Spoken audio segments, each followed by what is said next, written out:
Particularly ಫಲಸ್ತೀನಿನ cinema ಪ್ರದರ್ಶನ ಆಗಬಾರ್ದು ಅಂತ ಒಂದು ನಿರ್ಬಂಧ ಹಾಕಿರ್ತಕ್ಕಂಥದ್ದು ಅದು ಸರಿಯಲ್ಲ. ಯಾಕೆ ಹಾಕಿದ್ದಾರೆ ಅಂತ ನಮ್ಮ ಪ್ರಶ್ನೆ. ಯಾಕೆಂದರೆ ಎಕ್ಸ್ಪ್ಲನೇಷನ್ ಕೊಡಬೇಕಲ್ಲ, ಯಾಕೆ ಹಾಕಿದಿರಿ?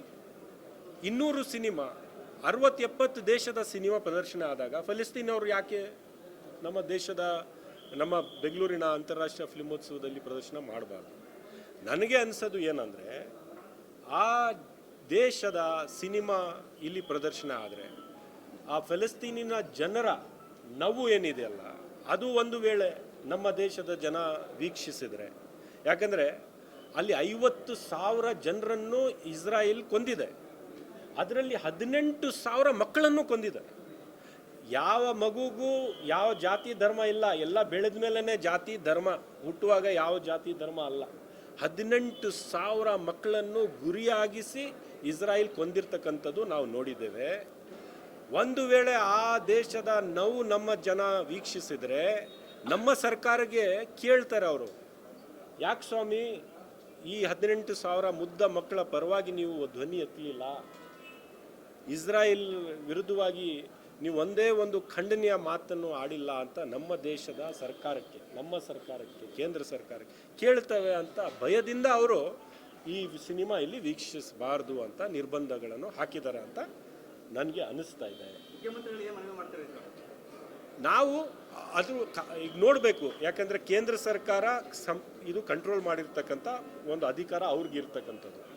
ಅದರ ತದ್ವಿರುದ್ಧವಾಗಿ ನಾವು ಹೇಗೆ ಪ್ರದರ್ಶನ ಮಾಡಿಸ್ಬೋದು, ನಮ್ಮ ಸರ್ಕಾರ ಏನು ಮಾಡ್ಬೋದು ಅಂತ ಎಕ್ಸ್ಪ್ಲೋರ್ ಮಾಡಿ ಅಂತ ನಾವು ಕೇಳ್ಕೊತೀವಿ. ಮತ್ತು ನಿಶ್ಚಿತವಾಗ್ಲೂ ಫಲಸ್ತೀನಿಯನ್ ಸಿನಿಮಾ ಪ್ರದರ್ಶನ ಆಗಬೇಕು ಅಂತ ನಾವು ಕೇಳ್ಕೊತೀವಿ.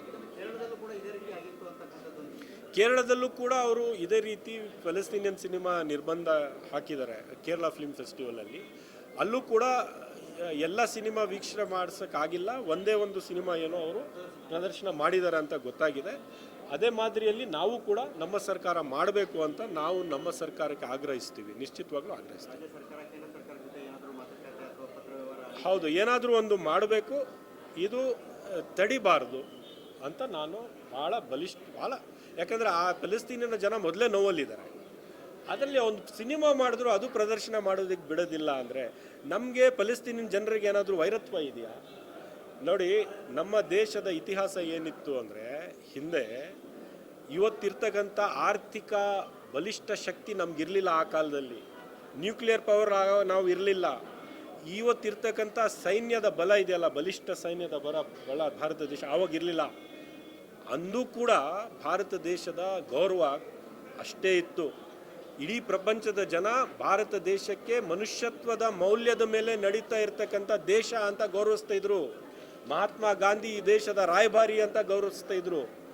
ಅಂಥ ದೇಶ ಇವತ್ತು ಫಲಸ್ತೀನಿನ ಸಿನಿಮಾ ನಮ್ಮ ದೇಶದಲ್ಲಿ ಪ್ರದರ್ಶನ ಆಗಬಾರ್ದು ಅಂತ ಆ ದೇಶದ ಸರ್ಕಾರ ಇವತ್ತು ಹೇಳಿದರೆ ಇಡೀ ಪ್ರಪಂಚಕ್ಕೆ ಬೇರೆ ಸಂದೇಶ ಹೋಗುತ್ತೆ. ಅದು ಹೋಗಬಾರ್ದು. ಸರ್ಕಾರ ನೀವು ಯಾರ ಪರ ಆದರೂ ಇರಲಿ, ಈ ದೇಶದ ಜನ ಮನುಷ್ಯತ್ವದ ಪರ ಇದ್ದರೂ ಇವತ್ತು ಕೂಡ ಇದ್ದೀವಿ, ಮುಂದೆನೂ ಕೂಡ ಇರ್ತೇವೆ ಅಂತ ನಾನು ಹೇಳಕ್ಕೆ ಬಯಸ್ತೀನಿ. ಇಲ್ಲ, ಅವ್ರಿಗೂ ಎಲ್ಲ ಗೊತ್ತಿದೆ.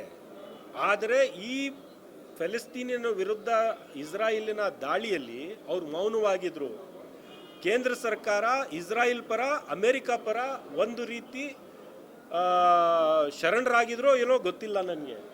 ಆದರೆ ಇವತ್ತು ಅಮೇರಿಕಾ ಇದೇ ನಮ್ಮ ದೇಶದ ಜೊತೆಗೆ ಯಾವ ರೀತಿ ವ್ಯವಹಾರ ನಡೆಸ್ತಾ ಇದ್ದಾರೆ, ಯಾವ ರೀತಿ ನಮಗೆ ಅಗೌರವಾಗಿ 50% ಟ್ಯಾರಿಫ್ ಆಗಬೇಕಾದ್ರೆ ನಾವು ಏನು ಆಫ್ರಿಕಾಲಿ ಇರ್ತಕ್ಕಂಥ ಯಾವುದೋ ಒಂದು ಬಡ ದೇಶನ ಭಾರತ ದೇಶಕ್ಕೆ ತಮ್ಮದೇ ಆದಂಥ ಸ್ಥಾನಮಾನ, ಗೌರವ, ನಮ್ಮದೇ ಆದಂಥ ಒಂದು ಆರ್ಥಿಕ ಶಕ್ತಿ, ಸೈನ್ಯದ ಶಕ್ತಿ, ನಾವು ಒಂದು ನ್ಯೂಕ್ಲಿಯರ್ ಪವರ್, ಆದರೆ ಅಮೇರಿಕಾ ನಮ್ಮ ಜೊತೆಗೆ ನಡೆಸ್ತಾ ಇರ್ತಕ್ಕಂಥದ್ದು ಯಾವ ರೀತಿ?